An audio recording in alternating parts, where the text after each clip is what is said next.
Good morning from the UK. Welcome. My name is Toby Thompson. I work here at Cranfield University. And if you're wanting the very latest in energy revolutions happening in the Oxford-Cambridge Arc region, then you are in the right place. So thank you for joining us. We're going to be together for about 90 minutes today. And this session is entirely interactive. We do want your questions and comments and observations and challenges, if you dare give us those.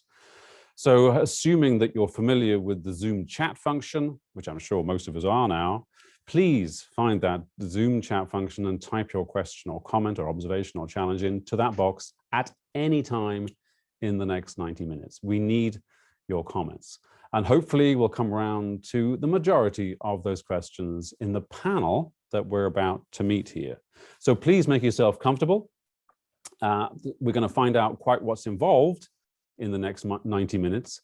Helping me answer that question, I'm joined in the studio today by Peter Horrocks, who's chair of SEMLEP, and Peter's going to be chairing the whole of today's session.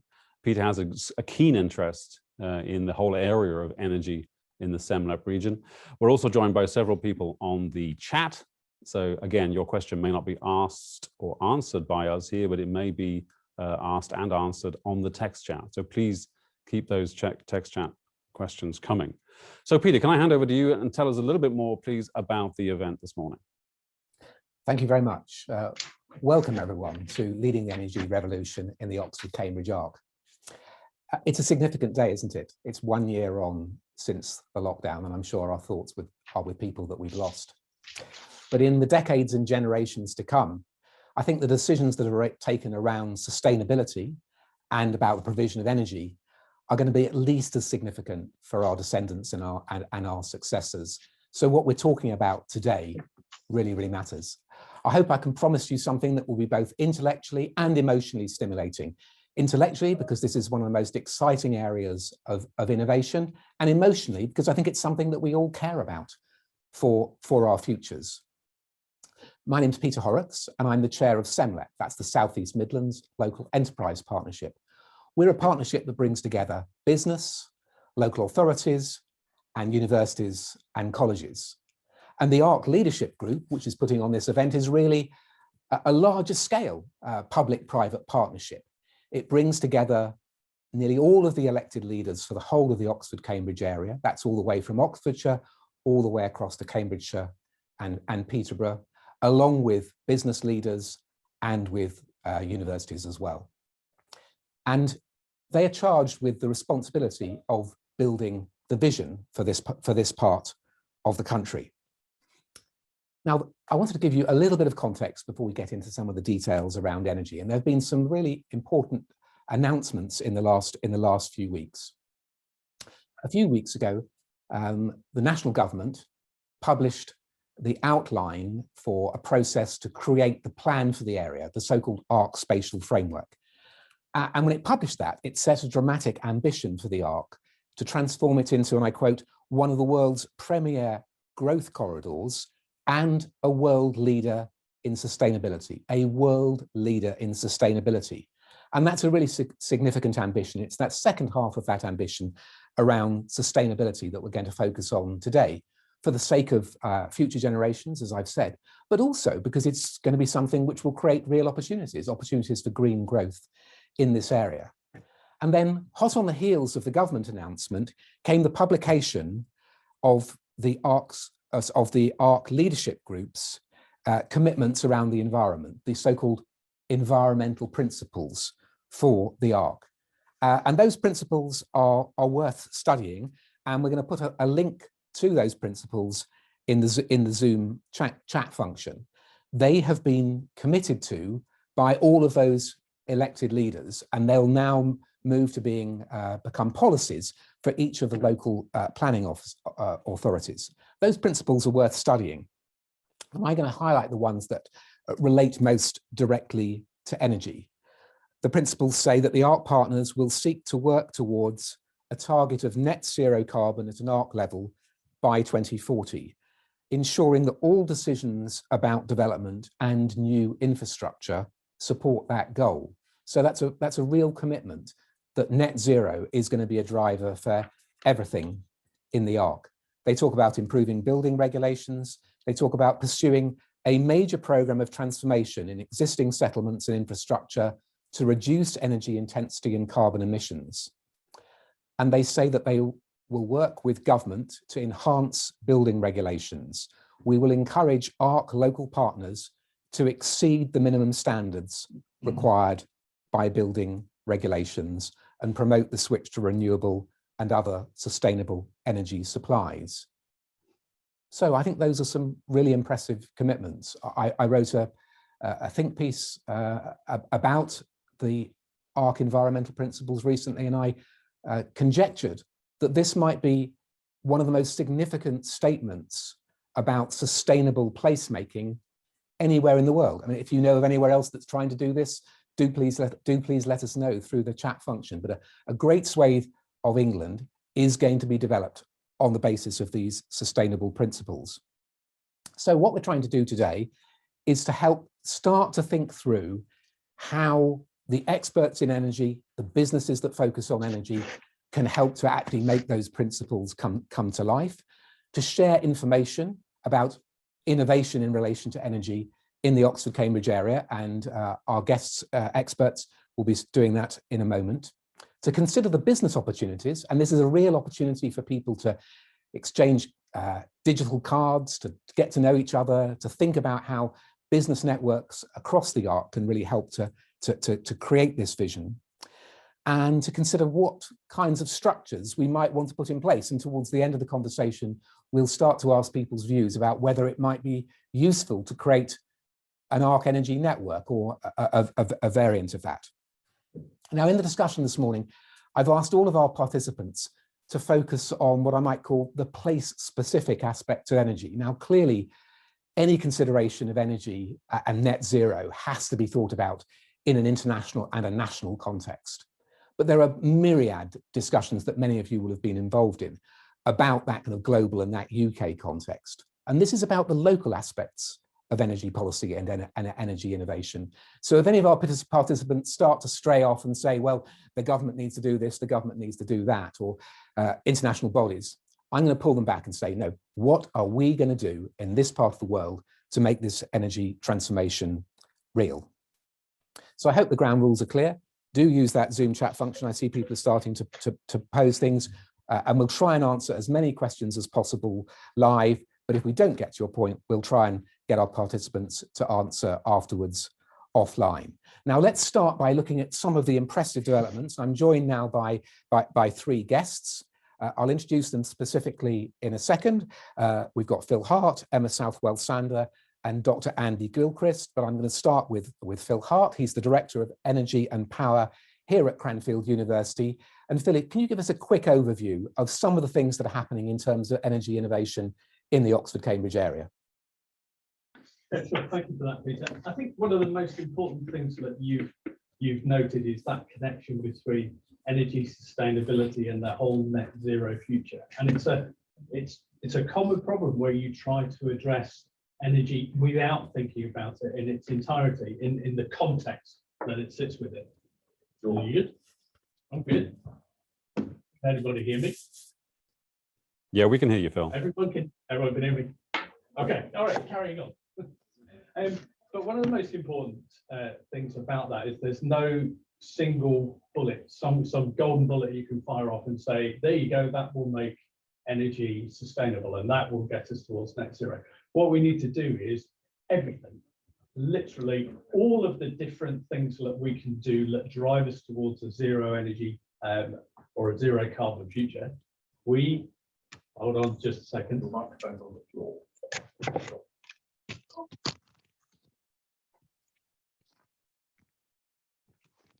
Right, hopefully you can hear me a little bit better now. We can hear you properly now, Phil. I think you better start again. Right. Okay, let's rewind completely then. So I think Peter noted one of the most important things as we think about the energy sector of the future, and that is you can't separate energy from sustainability or from net zero. You have to think about the system in its entirety, and that goes from everything across from carbon capture and storage to primary energy production to energy efficiency. There isn't a single golden bullet that we can fire that says this is what you need to do to get towards a net zero energy system. So the breadth of study and the breadth of industry and research and sort of joined up thinking that we have to do is probably more than we've ever done in the past. And the ARC is uniquely placed for that because, let's face it, it's going to grow, and it's going to grow dramatically whether we do anything or not. So we have the opportunity now to implement technologies and processes and planning and policy that will ensure that that growth comes at, hopefully, net zero cost to the environment. And to do that, we have to look across all of the energy technologies, all of the sustainable technologies, and take it as a whole. And I'm very happy to say, I'm sure we'll be talking about these as we move through this session, but we are looking within the region at everything from hydrogen to carbon capture and storage to the 15-minute city and what that means for design. We're looking at the transport systems of the future. So are they hydrogen based? Are they EV based? And we're looking at transport right across from trains to cars to aeroplanes to whatever. We're also looking within region at the transition technologies, because I think there's another mistake that we can say, why aren't we net zero now? Well, there's a transition period between where we are and where we need to get to that we have to be pragmatic about. So there's a lot of research in region looking at not only how do we get to this panacea, but how do we manage that transition in a way that creates business opportunity and business growth. So I'm very excited by this talk. Look forward to sort of sharing some more thoughts about it for the future. But Peter, back to you. Thank you, Phil. And let's turn next to Emma Southwell-Sunder. She's from the Energy Tech Cluster at Harwell. We'll be hearing from you about a specific demonstrator project that you're involved in later on. But first of all, your overview, what are the key things that are happening in the ARC area, Emma?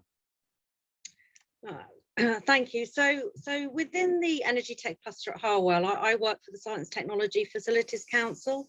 I'm very closely with Harwell campus, and we've seen a huge increase in energy activity from Harwell and across the region. So we work closely with Living Oxford. We have a net zero living laboratory at Harwell, which I'll go into a bit more detail on later, but that's very much about increasing our networks across government, academia, industry and finance, particularly industry, and bringing in companies from SMEs up to multinationals to work on cutting edge technology that we can test and validate and bring up through the TRL levels to commercialization. So I think part of the strength of working on a regional initiative is that we really want to expand those networks. We want to bring our networks to work across the region. The multinationals that have restructured and refocused on net zero, for example, BP, have huge renewable energy funds. So very interested in talking to everybody about their initiative and bringing that technology in and supporting it if we need to at Harwell to take it out and find a quick route to market. Thank you very much, Emma. And I think that theme of the relationship between publicly funded innovation and business, which you touched on there, is something which we'll keep coming back to through the course of this morning. And someone who's also involved in that relationship between academia and business is Dr. Andy Gilchrist from Oxford University, and he's part of TESA, which is the Energy Systems Accelerator. Andy, if you'd like to give us your overview to kick us off, please. Thank you, Peter. I'd like to highlight two key themes on how the region is changing and rising to the challenge of the response to the energy revolution. The first theme is how quickly new ideas are being developed and commercialized. Some examples include Mixergy, who developed an intelligent, more efficient hot water tank. They are already being installed nationally, including a major partnership with British Gas. YASA, who have fast-growing markets in mobility and industry for their lightweight electric motors. And they're also working with Rolls-Royce and Ferrari to develop new markets. Arrival, an inwards investment, setting up an R&D centre in Banbury for their electric vans and buses, both underpinned with digital offerings. They're currently setting up a micro-manufacturing plant, a strategy that will markedly reduce costs. And Oxford PV, developing perovskite photovoltaics. Their hybrid silicon perovskite solar cell has just broken the world record for efficiency, just shy of 30%, but there's a lot more to come. More excitingly, it's not sitting on an R&D bench, it's going to be on the market next year. It's invidious to pick out these 4 examples, but it does show that the region has galvanized an infrastructure that can produce, develop, finance, and commercialize potential building bricks for a new energy system. Developing the building bricks, however, is not enough because the house of the new energy system has not yet been designed. My second theme is then how the region has worked together in the last 10 years to break down silos and siloed thinking. Currently, and very crudely, we have 3 command and control energy systems, one for mobility, oil, one for heat, gas, and one for electricity. But a zero carbon energy system will need to be integrated, decentralized, and powered by intermittent renewable energy. The current energy systems have worked well for my entire life. So change will require a seismic cultural shift, and it has to be done at breakneck speed. How will conflicting demands be satisfied? How will the system be controlled? And importantly, where will new technologies and services add value? To answer these questions and more, and at speed, requires a new approach. This innovation requires many disciplines to work together. It requires business units or profit centers to work together, and it requires organizations to work together. As someone who spent my entire career at the interface of government, industry, and academia trying to make things happen, I know how hard this is. The region has worked hard over the last 10 years to break down these traditional silos, and now academia, industry, the utilities, local government, community interest groups, and indeed the public have found a way to work together. We've built momentum for new ways of innovating, and I'm sure this has contributed to the fact that 2 of the UK's 3 large-scale energy system demonstrators are in the region. I've highlighted 2 themes in how the region is responding to the energy revolution. Obviously, a lot of other work is going on, but underlying it all is an enthusiasm to successfully tackle perhaps the biggest challenge, coronavirus and the economic devastation aside, of our generation. Thank you, Peter. Andy, that's brilliant. And thank you to our first 3 guests. They'll be with us throughout the course of the morning. If there are specific questions that you want to fire at them or ways in which you want to draw on their expertise, please do use the chat. I'm seeing already there's a live discussion and some of the policy things are coming up. Bev Hindle, who is the director who is supporting the ARC leadership group, is answering some of those, but I'm particularly interested in people who want to kind of create relationships in order to be able to take advantage of the network that we're bringing together here. So I just noticed Scott's talked about, he's in the process of building a zero emission apart hotel in Milton Keynes and really wants to learn from this session. So if you've got ideas, if you'd like to know what that apart hotel is about, get in touch with Scott. And if there are things that you can offer to help that project become real. And if you've got things where you think you can draw on the expertise that's uniquely gathered here locally this morning, please do put those comments and suggestions in the chat. So now we're going to move on to some more specific illustrations of some of the exciting projects that are happening across the area. One of the thoughts that the government's had in proposing the idea of the Oxford-Cambridge Arc is that you've got Oxford and Cambridge at either end that are sources of innovation, but are quite crowded. In the centre of the arc, there is more space, and some of the things in relation to energy innovation require real space. And the example that we're going to see now comes from Northamptonshire. It's the Chelveston Renewable Energy Innovation Park. We're going to hear from a couple of people behind it in a moment, but first of all, let's have a look at a video which brings to life the way that Chelveston is trying to lead the way in our ARC energy revolution.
Yes, yes, I am. Yes, yes.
Well, I hope you agree with me. That was a pretty impressive video. And the things that really struck me were the range of energy sources that are being brought together in that one facility, and the integration between housing, commercial usage, and the generation of electricity and fuels on site. I'm pleased to say that we're joined by William Wykes and also by Simon Tosland, who are two of the people who are behind Chelveston.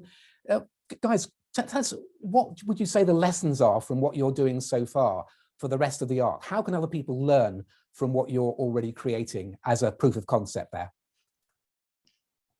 Thank you, Peter. I think, as Phil mentioned and you touched on, the requirement for success with the renewable technologies is diversity of initiatives. It's bringing lots of different initiatives together rather than relying on one or two different initiatives. Chelveston brings all of these things together. It originally started in terms of generating energy from solar and wind into the grid, and it's actually evolved now into that of a local generation hub. So it's supplying both the surrounding commercial and domestic markets, potentially with renewable energy solutions. The next chapter of Chelveston is underway. We've embarked on the phased development of Innovation Park, which for the ARC will offer occupiers within the ARC the opportunity to take facilities that they need with large power supplies generated on site through established renewable technologies, including the reinforcement through storage on site, large-scale storage on site through batteries, which you saw within the video. There are obvious benefits around sustainable local supplies, but one of the benefits for Chelveston that has come about through our work is that with a direct wire supply from the estate itself to the occupiers, there will be up to a 30% saving on the cost of that power. Now, getting people to enthuse about renewable technologies is hard when it costs them money.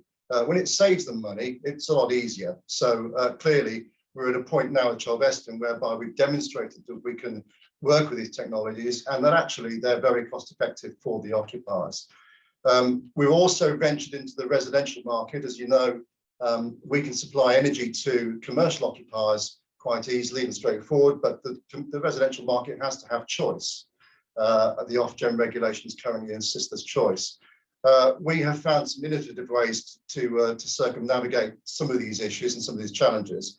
We've got consent to build 120 new homes close to Chelveston, and these will be using a supply from Sleeve from Chelveston to the homes.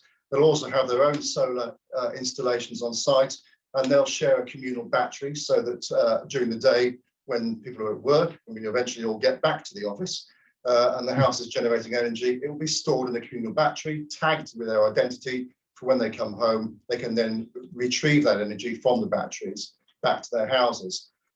We'll have obviously energy generated from the solar arrays in DC. The car charging facilities within the garages of the houses will all be available in DC without the loss of energy through inversion. Future initiatives, as you saw in the video for Chelveston, hydrogen. We're working with MAN in Germany on a hybrid gas engine for the peak lopping plant, which is like a mini power station.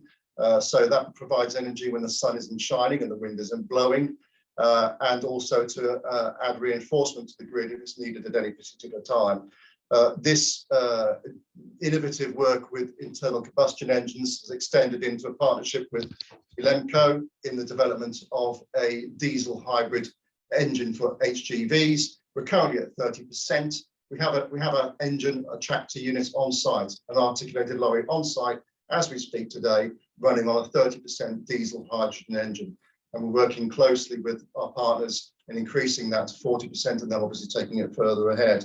And the point of that is that as we begin to develop out the site for commercial use, those businesses that have HGV traffic can refuel those tractor units on site with hydrogen generated on site through the solar arrays. So we're closing the circle around A, having buildings which are powered by renewable energy, and B, charging their cars as they turn up for work from our supply on site, and also feeding the HGVs with hydrogen generated on site. And it's an irony that our sun, I believe, is by mass about 73% hydrogen. So we're catching the sunlight, harvesting it at Chelveston, and turning it back into hydrogen to use on Earth. So it's quite a sexy circle in that sense. So there's a lot going on in terms of what we're doing at Chelveston. I think the point is now that it is now. We actually are working these technologies now. They're not in development in terms of early stages. We've developed them. They're here. They're now. We're demonstrating we can do it on a commercial level. We're about to demonstrate that we can do it on a residential level. And it's all happening right in the middle of the arc. Simon, that's brilliant. Thank you. William, anything briefly you want to add to Simon's really kind of comprehensive perspective there? Just briefly, the main point of Chelveston is the mix of energies. The onshore wind and the solar coupled together make a nice balanced profile over the year. Solar is not good in the winter. About 80% of the production from the solar is within 6 months of the year. So it's really the mix of generation on site required to see the whole year through in as much renewable energy as possible. That coupled with the battery storage, which gets you from day to night, but it's the mix of energy production that's required. Thank you very much, Peter. William. Thank you. And if you've got specific questions about how your business or your innovation project might interact with Chelveston, do please put them in the chat, and we'll either deal with them live or we'll come to them through communication afterwards. Well, as we've already heard, the utilities are absolutely critical in this. Of course, as the plans for significant above average levels of growth are brought forward, the utilities will be needing to plan for the energy usage across the area. But they've also got a strong interest in the kinds of energy innovation that we're talking about this morning. And I'm delighted to say that Melanie Bryce from SSE Networks is joining us. And she's going to talk to us about a particular project that's happening in Oxford that she's responsible for. Melanie. We're not hearing you, Melanie. You may need to unmute. Thank you, Peter. That's super. So yes, hello everybody. My name is Melanie Bryce, and I am the Oxfordshire Programme Director at Scottish and Southern Electricity Networks, and also the lead on Project LEO, Local Energy Oxfordshire. So I wanted to tell you a little bit about Local Energy Oxfordshire. And first of all, to set the context, I want to tell you why it is that we are doing the project. So we're all aware of the climate emergency. We want to make sure that we're doing the best that we can for the environment. We want to change this irreversible damage that we are doing at the moment. But the task seems so huge. How are we going to manage to carry out this task? And like all things, you know, how do you eat an elephant? You eat an elephant bite by bite. So in this project, we are looking at the sizable chunk of decarbonising the electricity system. And we see this as one of the first steps in the decarbonisation of Oxfordshire. So in order to do this, we need a network that is well monitored, that is responsive, and that is managed to the absolute best that it can be. So we have a tradition, and I think this has been mentioned before, about working in silos. And part of the LEO project is very much looking at bringing together people from across the industry and across an area so that we can work together to start to solve some of these problems. And we have on LEO partners from academia and from industry and also from the local communities. So it's a really good way to look at the whole systems approach to the energy transition. So what is it that we're doing with LEO? We have the vision to decarbonise Oxfordshire, to be the first building block in that process. And the purpose is to use the electricity system to free up space so that we can enable the new technologies that we need to bring on to get there. So that'll be things like electric vehicles, things like low carbon heating, and also to enable more local renewable generation. So LEO is quite unique as a project because it is funded by both Ofgem and BEIS, and it's the first innovation project that has been funded like this. And this has been fantastic to bring those two organisations together so that they can learn from each other and we can get synergies between the two. So the Ofgem funded part of the project is a project called Transition, and it's very much looking at the technology and markets that we need in the whole system. And then LEO brings the people element. And we as network companies are needing to, because we are traditionally engineering companies, but we need to look more at the people element and the social side of what it is that we are doing, especially as we move into the energy transition, because behavioural change is where this is going to happen. So we have a wide-ranging partnership. We have the Low Carbon Hub, who are a social enterprise with renewable assets in Oxfordshire.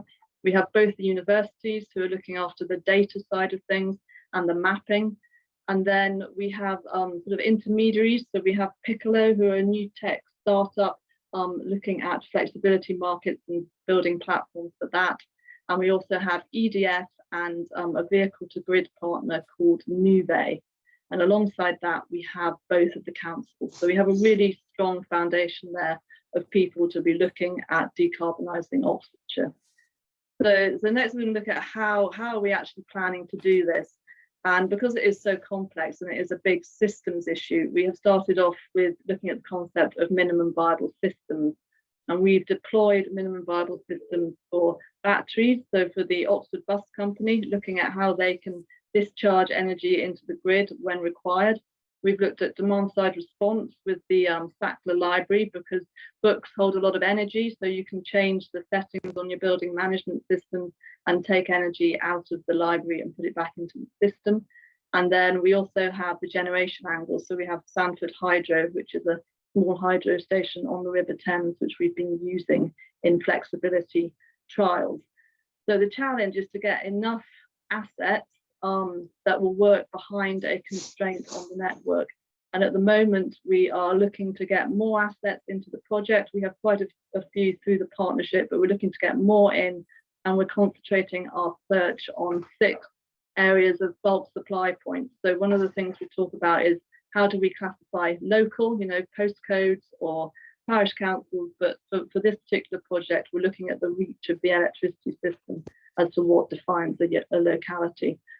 So we're looking at that from the higher level, but we're also looking down at the domestic level and the LV network and the amount of investment that is required there in order to enable flexibility at that level where the energy transition is actually going to happen.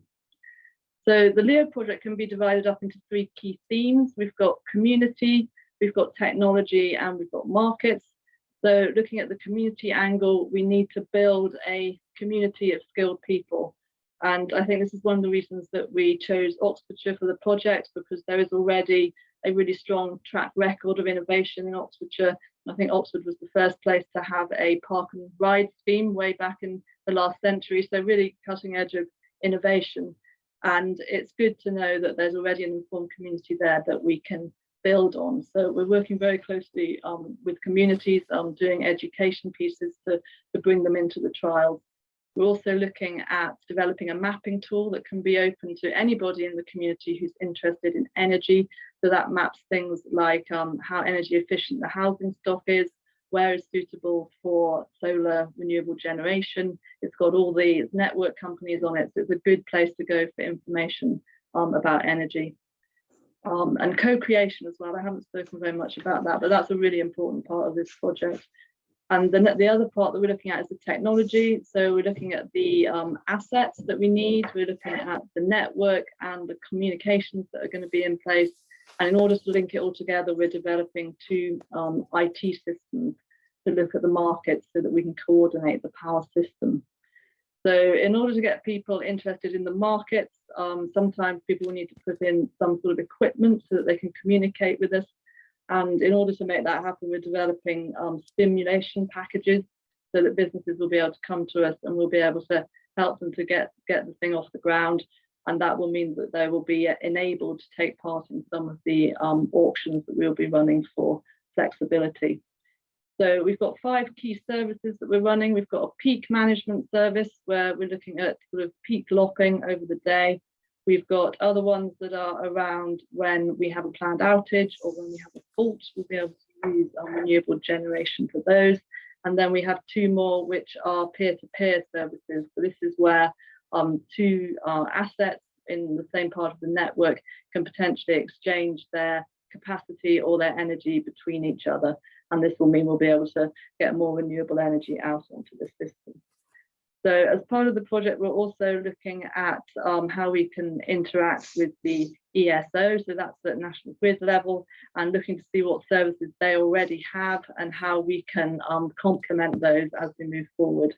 And to make sure that we're putting the project in the right direction, we've got a stakeholder advisory board with members from Ofgem and BEIS and Community Energy England and Citizens Advice and Elexon and all the key players that we see as necessary in this energy transition. And they've given us some good feedback on some of the things that we need to do going forward. So as part of this project and the dissemination, we're also looking for fast followers. So being able to put the model that we've put together, take it elsewhere in the country and build it again. So if there's anyone out there on the webinar who sees this as a model they could replicate, then you know, we'd be very pleased to hear from you. And then I think the last thing that I want to touch on is the skills, and to say that there's a lot of opportunity coming up for skills, for upskilling people in data, in systems, in cyber security, all these things that we're going to need as we move to smarter systems. So there's a lot of opportunities going forward for people transitioning into the energy transition. So yeah, so I think that's hopefully giving you an overview of LEO and what it is that we're doing. So thanks very much, Peter, and back to you. Melanie, that was extraordinary. I mean, it really showed how you have to be holistic. You know, you talked about so many different aspects of the way that you're doing things across Oxfordshire.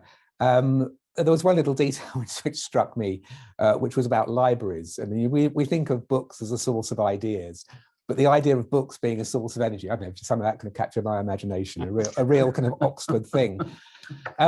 We've got 2 more presentations to come, but I think there's been so much interesting discussion in the chat. I thought we should just quickly pause, and Toby here is acting as my eyes and ears on the chat and is going to kind of replay a few of the comments that have been made and maybe direct some questions at some of our expert guests. Toby. Peter, thank you. And my favorite so far has been Simon. And this is to you, Simon Tosland from Chelveston. And it's to do with you as an individual and the energy that you bring as an entrepreneur. Alistair is asking, it would be good to hear from Simon about the role that an entrepreneur, such as yourself, Simon, can perform and what the ARC needs to do to harness energy from people like you. Simon, what can you say about that? Well, it's not me, it's a team of people, a team of specialists, and conversations and dialogue across the ARC with with other professionals at Cranfield and at the Art Universities Group. It's a team effort. The way that we can help and people can help us is by opening their minds to the use of those renewable energies within the developments. And a lot of talk has gone about what initiatives might be used to encourage engagement from, for instance, developers. I can tell you now that Chelveston has already done this. We've already got developers approaching us, asking how we can help them improve their renewable offer within new developments, because they foresee a time imminently where they won't get a planning permission unless they have a renewable, efficient supply to their developments, and a sustainable one. So it's growing, it's communication. I think one thing the ARC has to do, and the challenge for the ARC probably, is that it tries to ensure that there isn't any duplication or minimal duplication going on with all the partners that are now coming to light within the ARC, and also choosing those that are more advanced than others, and making sure they're backing the right horse, rather than necessarily going with somebody that's a little bit behind. It's really exciting times. You know, the houses that we're going to build in Higham, for instance, will have an app. The future for renewables is our children rather than us old dinosaurs. We see a situation where at our homes in Higham Ferrers, we're developing an app where your phone will tell you how much energy your house is using while you're at work. So if you've left the tumble dryer on, your house will tell you it's on, and you'll be able to turn it off and then use it when you're engaged in energy generation. So we have to make it sexy, exciting. We have to talk about it, and we have to communicate thoroughly with all our partners. Simon, thank you very much indeed. Peter, tell me what you've seen in this vigorous text chat that's going on right now. Well, there's a couple of things which I think we will come back to. One is the issue of planning and the rules. I talked about the commitment that the ARC leaders have made to the highest possible environmental standards and above the standards that apply in the rest of the country. I've seen a number of local authority experts and people involved in local authorities starting to comment on that, and I'd really like to make sure that we dive into that in a bit more detail. And the other thing which I've seen recently is around people communicating with each other, creating these kind of networks of expertise across the ARC, and we're going to very specifically look at that. But our next guest is someone who's already involved in that. It's Martin Garrett from Cambridge Clean Tech, which are already doing a lot at both the Cambridge and Oxford ends of the ARC to bring people together around environmentally sustainable technologies more generally. And Martin's got a presentation which he'll take us through in terms of some of the key things that he sees in the area of energy innovation. Martin. Thank you, Peter, and good morning, ladies and gentlemen. My presentation this morning is on the premise or the opportunity that we can have the triple win in terms of being able to provide a win for the economic development within the area, in terms of clean growth jobs, and in terms of export opportunities, in terms of a win for the local community, in terms of a better quality of life, and also in terms of a win for the opportunity to address the climate crisis. Can people see the PowerPoint slides? They're just about to go up. Bear with us one second. Thank you. We're on them now.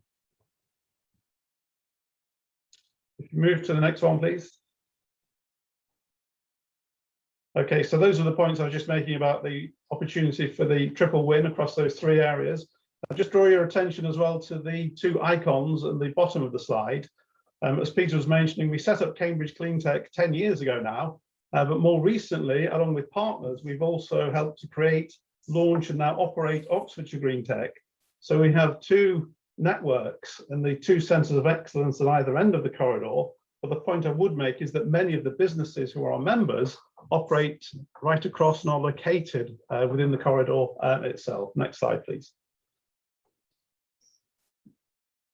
So just a reminder of our definition of clean tech so that people know what we're talking about. We use the government's low carbon environmental goods and services definition, and that's threefold. First of all, renewable energy in the yellow, wind, wave, photovoltaic. It's low carbon, using less energy in the green, so that could be smart cities, low carbon vehicles, smart grid. And then in the blue, we have the environmental subsectors, so waste management and water treatment. Next slide, please. So first of all, to begin with, just a case study of how we can actually develop clean growth jobs and opportunities across the corridor.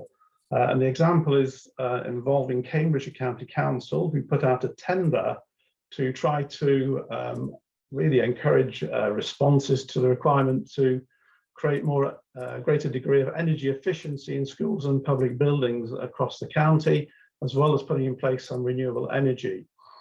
And if you go on to the next slide, that contract was actually won by the international infrastructure company called Bouygues, and they have a commitment, as you can see on the slide there, to develop the local supply chain for clean tech companies in particular. Next slide, please. And we worked with the county council, Bouygues, ourselves as Cambridge Clean Tech, to set up a number of Meet the Buyer events to specifically provide the opportunities for companies in the clean tech sector to supply the products and services as subcontractors to Bouygues to help fulfill the contract with the county council. In other words, it was the local supply chain providing the goods and services and creating the jobs locally to fulfill the contract with the county council. So that was the first win in terms of economic development. Next slide, please. So you can see here just some examples. There were some PV installations put in place at Shire Hall in the county, and also in some of the local village colleges. Next slide. You can see one of the park and ride sites in Cambridgeshire where a solar array was put in place. So much energy was generated from this particular site that it was also fed into the local housing development adjacent. Next slide, please. And more recently, one of the local villages in Cambridge is looking to become a zero carbon village in terms of energy usage. And in the second phase of the contract between the County Council and Bouygues, and again working with ourselves to help undertake and organise the Meet the Buyer events, this village and the other projects within the second phase of the development will take advantage of that, again creating those local jobs in the local clean growth supply chain. Next slide, please. Thank you for that. So that was just looking at what Cambridge County Council are doing in terms of supporting the local economy in the clean growth arena. Just some other examples related to energy across the corridor and what we could do to help ensure that we develop the corridor in a sustainable fashion. So first of all, in relation to the built environment, you can see here on either side of the slide, the two innovation centres in which both Oxfordshire Green Tech on the left and Cambridge Clean Tech on the right are based. Both of the centres don't have any HVAC systems. They use a technology called breathing buildings technology, so no HVAC systems, as I've said. And also you can see in the centre slide there, the Innovation Centre in Cambridge has an innovation called polysolar building integrated PV in the windows. So the facade of the building acts as a generator for solar energy effectively. So a very low cost for the tenants that are in those buildings. It costs us about £2 or £3 a week for the energy usage in total, and the buildings themselves are extremely sustainable. And if those products are supplied locally, which is the case in both of the examples I gave with breathing buildings and polysolar, then you're developing the local supply chain as well. Next slide, please. Another local company, the David Ball Group, just outside of Cambridge, but along the corridor to the west of the city. They've developed a product called SEM-Free. The production of concrete is responsible for about 7% of global CO2 outputs. So if we're building the infrastructure along the corridor and the new housing developments, if they use products like SEM-Free, then we're helping to address the climate crisis internationally. And we're also, again, providing local jobs in the supply chain. Next slide, please. It's also, of course, a hearts and minds issue. And this particular innovation called the Shimmy tablet is being used in some of the housing developments to the north of Bicester. And this enables the householders to check what time the next bus is arriving. They can order the electric vehicle from the edge of the housing estate, and they can undertake the utility monitoring and so on. So again, local examples that are in place that can be used across the development of the ARC to ensure that we are cleaner and greener, in this case in the built environment, but also, of course, linked to energy. Next slide, please. Similarly, this is a site just north of Cambridge, within the South Cambridgeshire area. These are solar cloth carports, which are in situ at one of the innovation centres north of the city. In this example, you can drive your car in if it's an electric vehicle, plug it into the stanchion beneath the canopy. And the canopy is made of materials similar to the O2 Arena in London. It's a flexible solar cloth that has been laminated with solar material, traps the sun's energy, and you can charge your vehicle from the supply from the roof of the carport. Any excess can go into the office building at the back picture. Next slide, please. I visited recently in Essex, the UK's first zero carbon or all electric vehicle charging point. So this is the equivalent of a petrol filling station, but for electric vehicles, the first in the UK. The reason I'm putting this in is to ask the question, what are we going to do across the corridor in terms of refueling for electric vehicles? The building at the back, which should have been the petrol forecourt building where you'd gone to pay in the old days, I'm going to call it, is now a Costa Coffee, a WH Smith. There's meeting room facilities, and there's even a gym. And believe it or not, if you go into the gym and get on the bicycle, the energy that you create can go to help charging your vehicle outside, or at least part way towards it, depending on how fast you pedal. But these are some of the ideas that we have to consider for the corridor as well. Next slide, please. Just north of Cambridge in the Huntingdon area, because of the link with a motorsports valley, there are quite a lot of composites companies. So here we see an example of the Ultra pods, which provide the link from the hotels to Terminal 5 at Heathrow. They are driverless electric vehicles which operate on a runway over to the main terminal. So are the parts of the major built-up areas across the corridor that we could use this type of facility, and thereby also help with the local job creation in the clean growth sectors. Next slide, please. So if that's for people, I'm sure this is familiar to many of you, particularly if you live in Milton Keynes. This is for your beer and pizza for the football match or whatever it is you're watching. So instead of having to get into your car yourself, you can place an order at the local convenience store and have your food delivered to your door at your home. Next slide, please. So what I've tried to do is just illustrate the opportunity for the triple win by looking at the opportunities in terms of a case study with Cambridge County Council and Bouygues and Cambridge Cleantech working together to promote the local supply chain, and then looking at some individual examples in terms of the built environment and transport in particular, both in relation to energy, as to how we could develop the ARC in the future to ensure that we have that triple win in terms of the opportunity for economic development, clean growth jobs, and export opportunities. A win for the quality of life for the citizens, the communities across the corridor, then also, of course, the opportunity to address the climate crisis internationally. Thank you, Peter. Back to you. Martin, that was really exciting, and I think an illustration of the adage that the future is here, but it's just not widely distributed. But the fact there's so much going on across the ARC is hugely exciting. I want to stay with you because the chat's been pursuing the theme of how local planning authorities can potentially respond to this. And you know, I said at the beginning about the commitment to exceeding the minimum standards. In terms of local planning authorities taking on this energy agenda, have they got the expertise? How can we help the planning authorities to do something which their leaders are clearly committed to, but which is very, very new for them, to be introducing these kind of energy related standards? I think what maybe the local planners need to consider across the corridor is to maybe we could work with the local authorities themselves and look at a series of masterclasses looking at some of the latest thinking in terms of technology, which has been tried and tested in the marketplace, as you've just suggested, but which provides maybe a new regime for planning for the future, which they could consider incorporating into their planning policies. So that developers and builders and those that are putting in the planning applications need to consider as they bring forward sites for development. Thank you. And Melanie, as we heard earlier, Melanie Bryce in Oxford is obviously very closely involved with the local authorities there.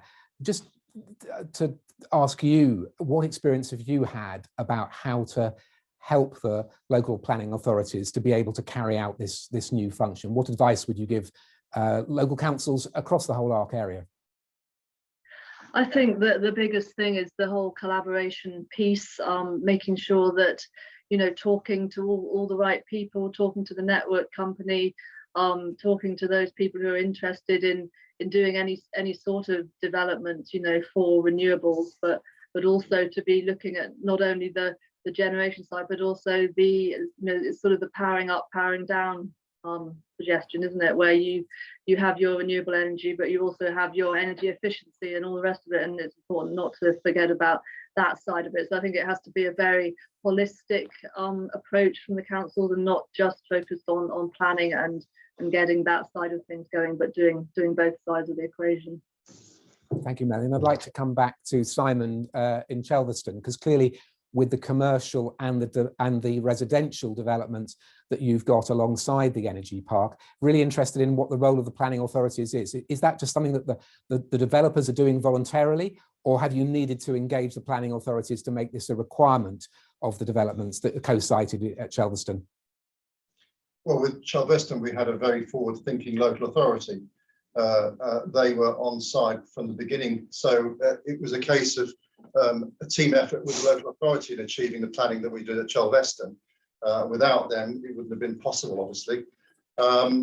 So I think that again, it's communication, and I think that you know, one of the advantages for us at Chelveston was that we had already developed a large proportion of the solar energy. We'd already developed the wind turbine arrays, so we were putting energy into the grid from renewable solutions, and could demonstrate that we were doing it. So the next step in terms of advancing to the storage of energy with batteries and hydrogen and the peak shaving plants, they were natural progressions from where we already were with Chelveston, and that helped us in terms of the dialogue with the planning authority. To answer your question, Peter, I would hope that every authority now would put renewable solutions in development as a priority, and that these solutions will become targets in terms of building regulations and improvements there. So, you know, there feels like there's a momentum behind all of this now. And clearly, webinars like this and the work that SEMLEP is doing and the work that the ARC's doing is going to be heard, and it'll encourage people to join this revolution, if I can call it that, in terms of utilising renewable solutions.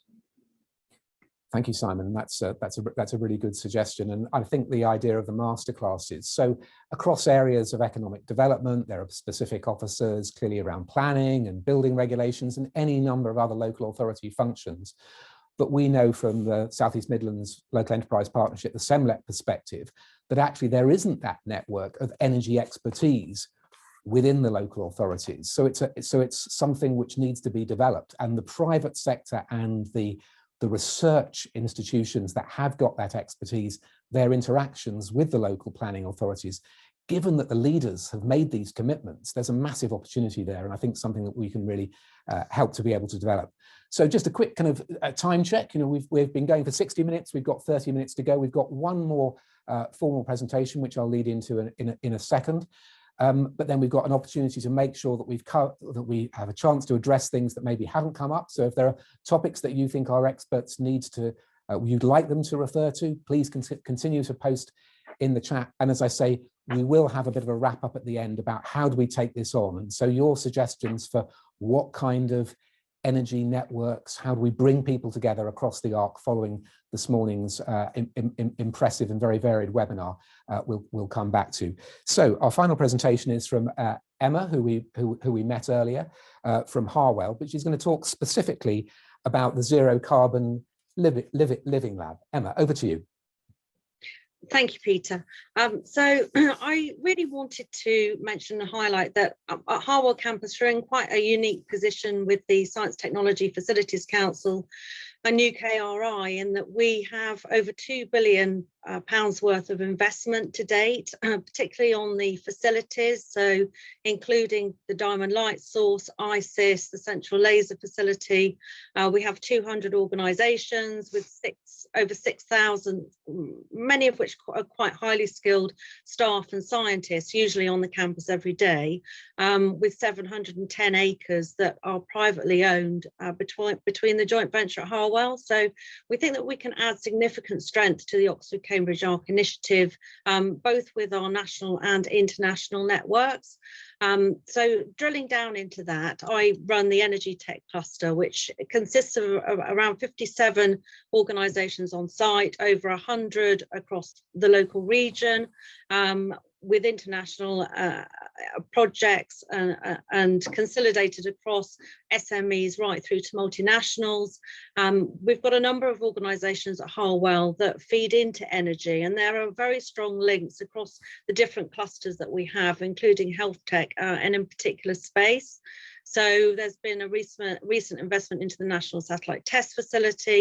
We have the European Space Agency there, all of which bring in and combine projects across energy to strengthen an offering. So some of those organisations, and we think it's really important that we have been industry facing.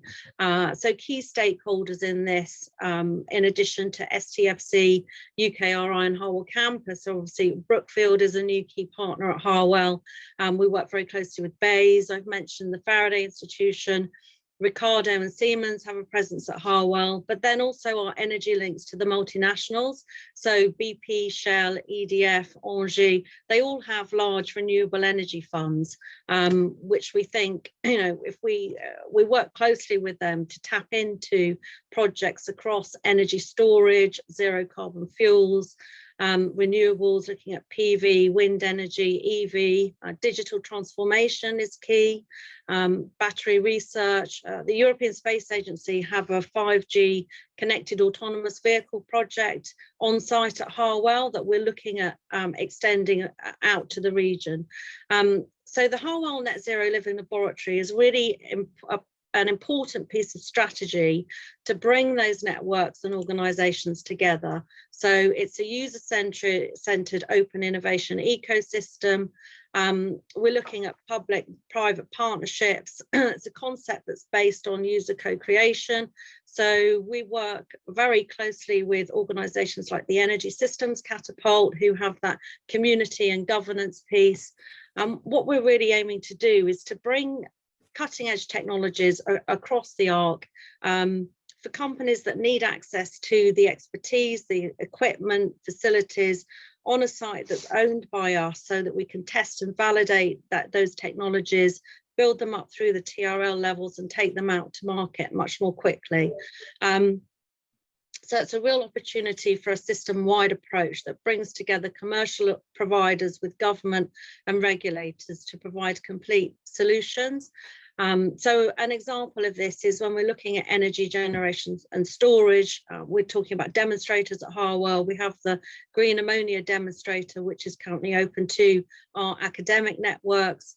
We're bringing in showcase concepts. So looking at across the region at companies like QDOT, Faradian, Brill Power, where we can start to test those EV charging solutions, the new battery energy technology and electronics that are coming through. Links to green transport. So I've mentioned 5G and the next generation of connectivity, smart energy grids.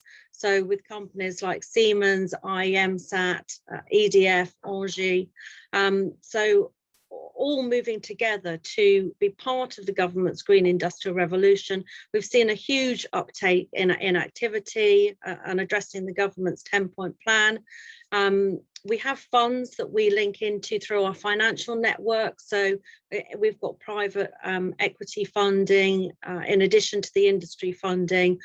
We have grants that come through. So in particular, in my department, we have a cross-cluster industrial proof of concept fund, which has been really fantastic in generating, I think we're up to about 44 projects with 70 organisations across the region, being awarded a total of 1.7 million to really start to take those ideas, the collaboration and the initiative, and then we can start to build on that by bringing in industry partners and using our incubation facility on site, where we're really supporting those companies and helping them through the journey from research and development up through to commercialization. So yeah, I think this initiative is so important for us to be part of. We want to bring our networks across government, academia, industry and finance in to strengthen this initiative, and would welcome expanding all of those groups to everyone, on the call and listening to the call today. Thank you.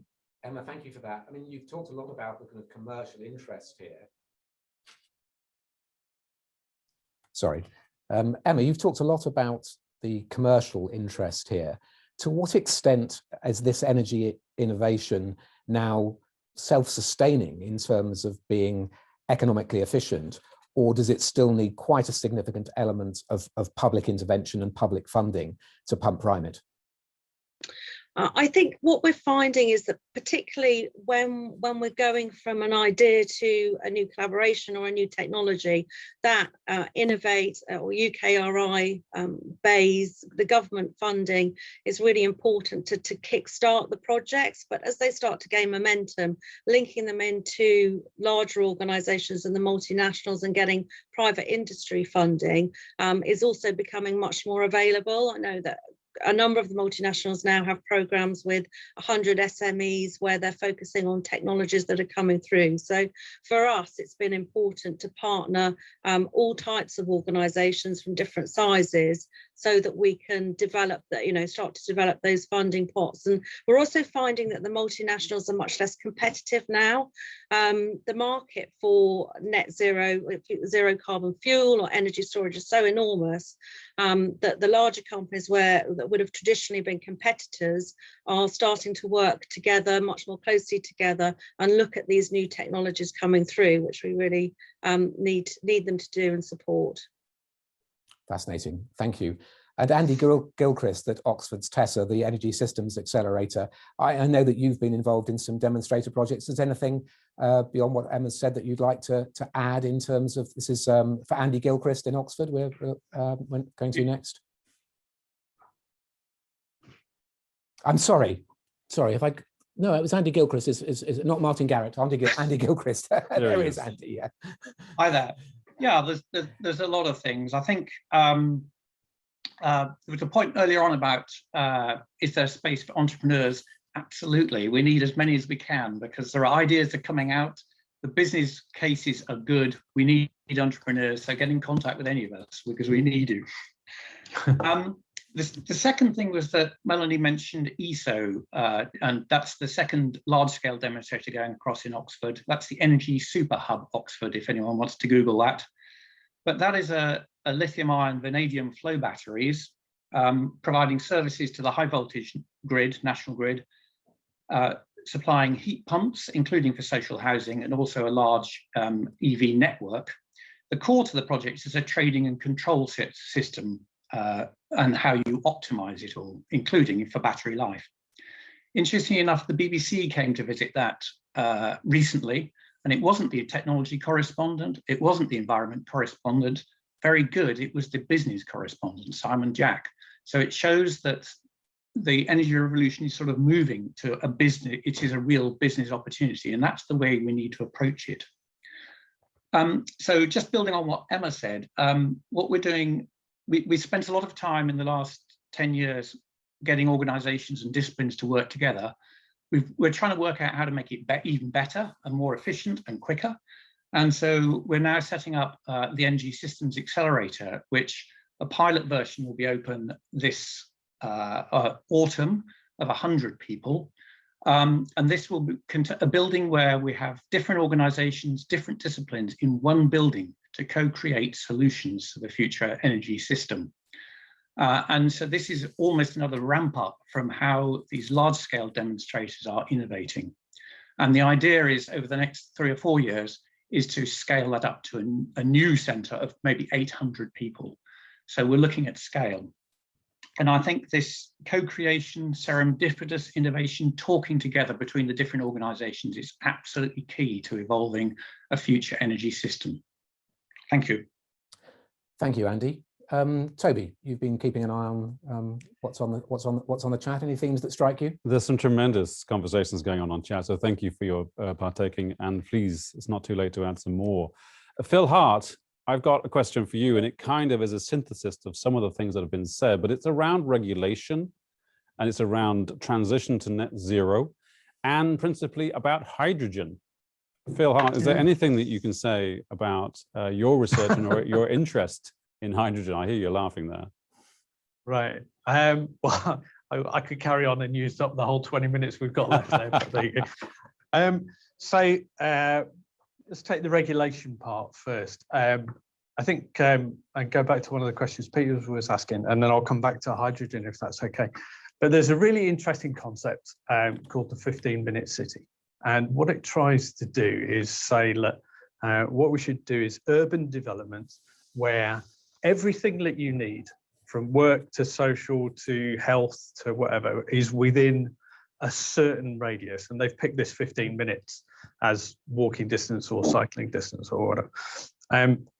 And the concept behind it is, if you can do everything that you need on a day-to-day basis within that area, then you cut down transport, you cut down commuting, you cut down the use of personal cars and all that sort of stuff. And that has a dramatic impact on the amount of energy each person uses.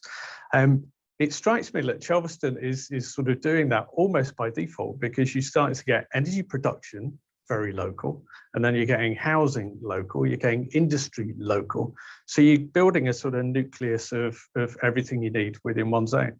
Now, if the ARC can replicate that across all of these major developments that we're doing, the energy impact of just that urban planning decision would be incredible.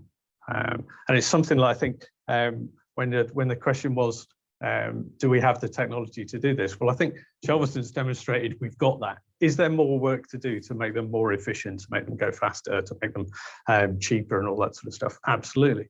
But we're in a place where all of that exists and it's ready.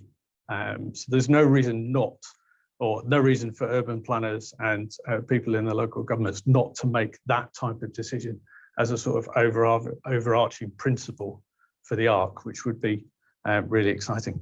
In terms of hydrogen, yes, we've got some significant works going on at Cranfield, and there's two main reasons for hydrogen being an exciting energy vector of the future. One is transport, and the other one is long-term energy storage. So if we take transport, the Chelveston guys have already talked about sort of mixing hydrogen into diesel engines to try and reduce the fraction of diesel that you're burning within it. And the 30% stuff is great. And that will directly remove emissions from transport across the ARC. So that's really good. One of the things that we're doing at Cranfield is looking at pushing that percentage up to 90%. And within the next couple of weeks, I'm hopeful. I'm either going to be a hero or a zero on this one, but within the next couple of weeks, we hope to demonstrate that within an operating diesel engine. So that would be removal of 90% of the diesel and substitution by hydrogen. Now, if we can get to that on a retrofitted diesel engine, the impact of that and the ability to roll that across to the billions of engines that are out there would be very, very exciting.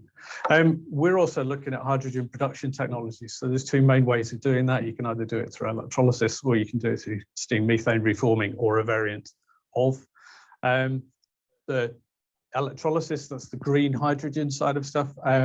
Lots of, I mean, there's big companies out there producing electrolyzers at the moment. There's no reason why they can't be rolled out Anywhere that you've got water and electricity, you can therefore produce hydrogen, and you have your transport fuel and where. You can also take out the vagaries of renewable energy generation, where it's very spiky potentially. So you can store up energy when you've got excess renewable power coming in, and release it when you've got a dearth of renewables. So two really good reasons for that. But the electrolysis is very clean. The steam methane reforming is a bit of a problem because you generate carbon dioxide at the same time. So you've got to capture that carbon dioxide. And the good news is the technologies for that are really quite well developed. Scrubbing the carbon monoxide and turning it into carbon dioxide is something that certainly we at Cranfield know a lot about, and there's plenty of other places who do. The challenge is always going to be with the hydrogen economy. If we rely on SMR, what do we do with that carbon dioxide that we just caught? So we've captured it in. What are we going to do with it? Are we going to ship it offshore and put it into old oil wells?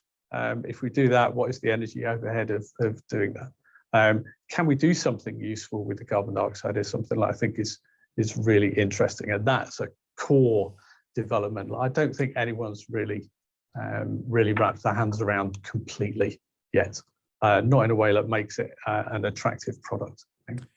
I'm Phil, sure Andy's got some other views on that as well. Phil, thank you very much. That's tremendously comprehensive. Some of those words you've got to explain to me maybe after the event.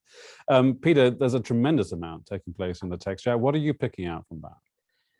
I think the thing I'm probably most picking out is how the process that the government's announced, the ARC spatial framework, can potentially be used to solve some of the issues. So some really interesting comments that, maybe the question I asked about whether there was the expertise in local authorities wasn't fair. A number of people saying, well, actually, there is the expertise and there's the enthusiasm there for officers, but what they lack is the right framework within which to work. And a reference from Jeff to the fact that it's not possible at the moment for councils to go beyond a 10% exceeding of standards.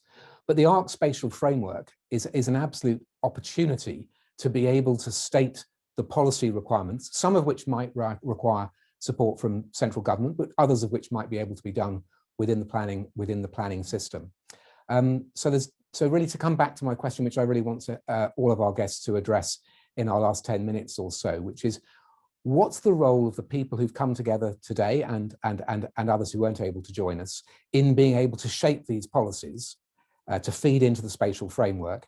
And then alongside, but perhaps as a separate activity, what is the role of creating innovation networks across the ARC that help the kinds of contacts that are being made today to be able to be sustained for the future?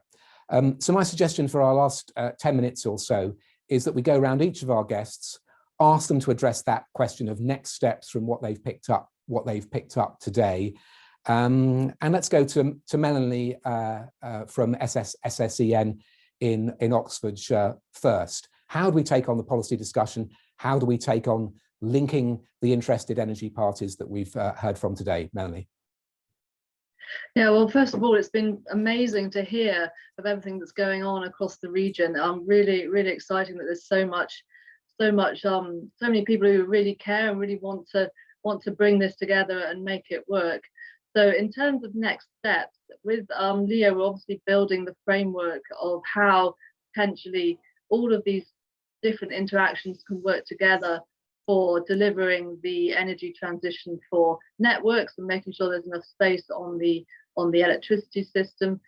So that is a little subset, I think, of what it is that I'm hearing overall. So we've also got hydrogen in the mix. There's a lot of other things that maybe aren't looked at as part of that. So it's making sure that as we tackle this, that we're keep making contact with the right people for the right areas that we're looking at. So I would be interested to hear from anyone who thinks that the model we've got with Leo would be replicable for their town, for their locality, so that we can really harness the flexibility that's inherent in people's homes, in businesses that they don't really know exists yet. So for me, that would be good next steps in this process.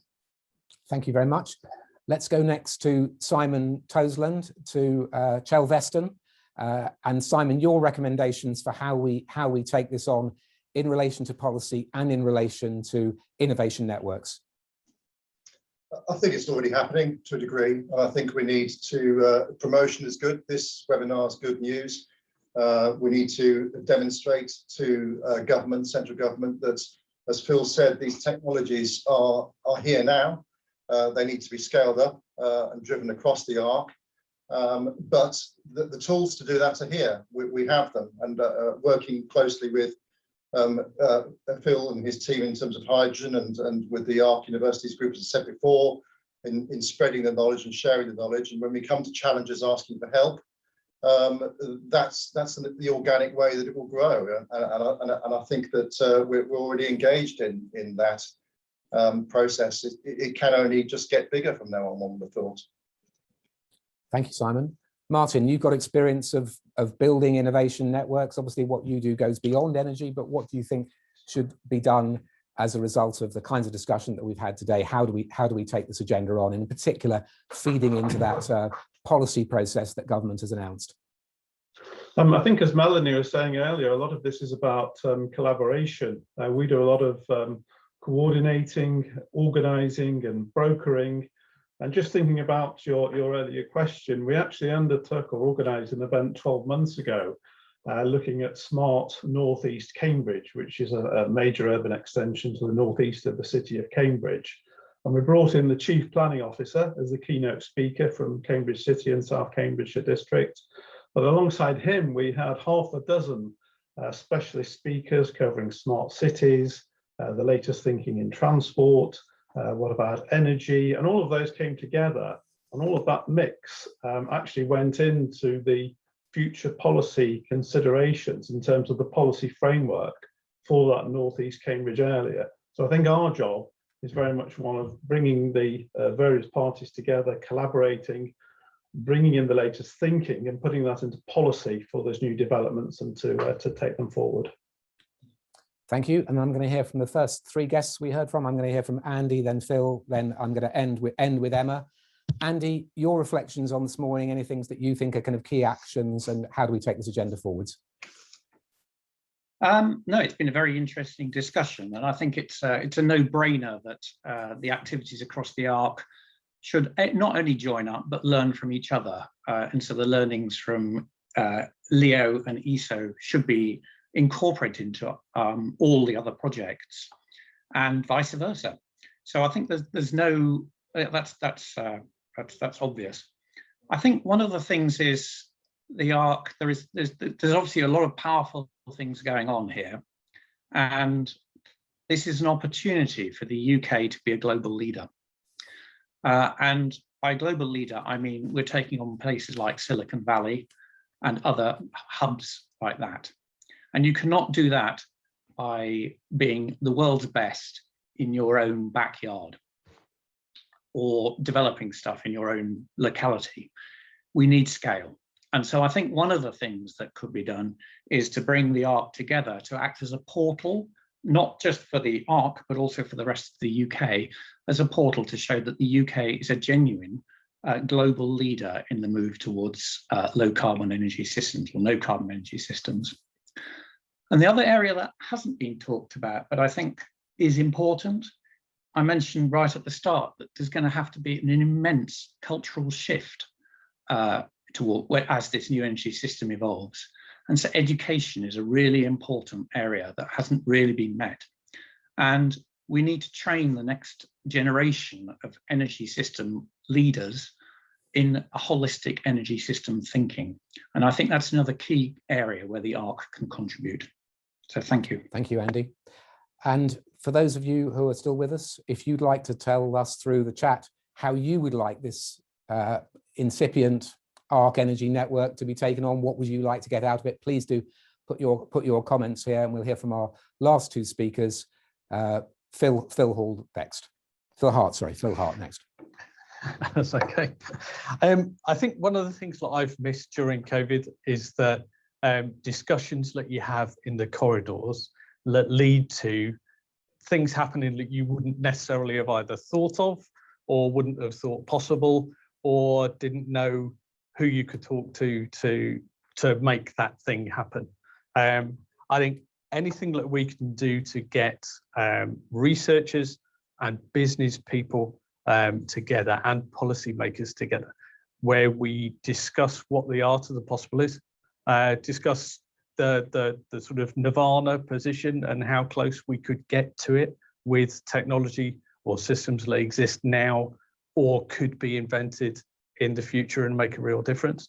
Any framework that we can put together like that pulls those people together, that sparks off innovation and creative approaches to what we've got to do in the ARC is a really good idea.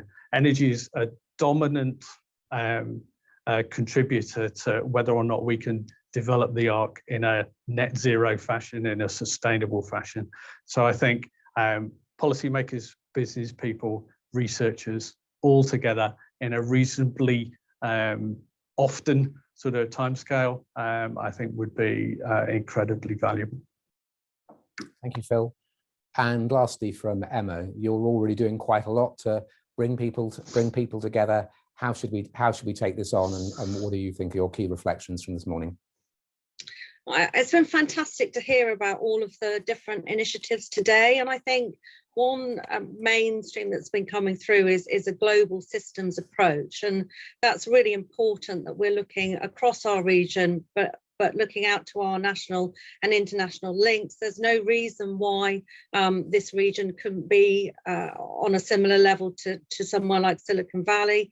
With the Harwell Net Zero Living Laboratory, it's very much about a systems approach, a whole systems approach, a global systems approach. We want to demonstrate and collaborate and bring this technology through to help move it from incubation to commercialization. So I would just encourage anyone that's on the call today, please get in touch. You know, we're really keen to work with everybody moving forward, and yeah, we're really excited about this initiative. And thanks very much for inviting me in today. Thank you. Thank you to all of our participants. I want to thank particularly the team at Cranfield University who provided the studio and the production facilities that have made this possible, and more than, you know, just a normal Zoom event. And in particular to Karen Clark, who's the communications manager, who's supporting the whole of the ARC leadership group in all of their events.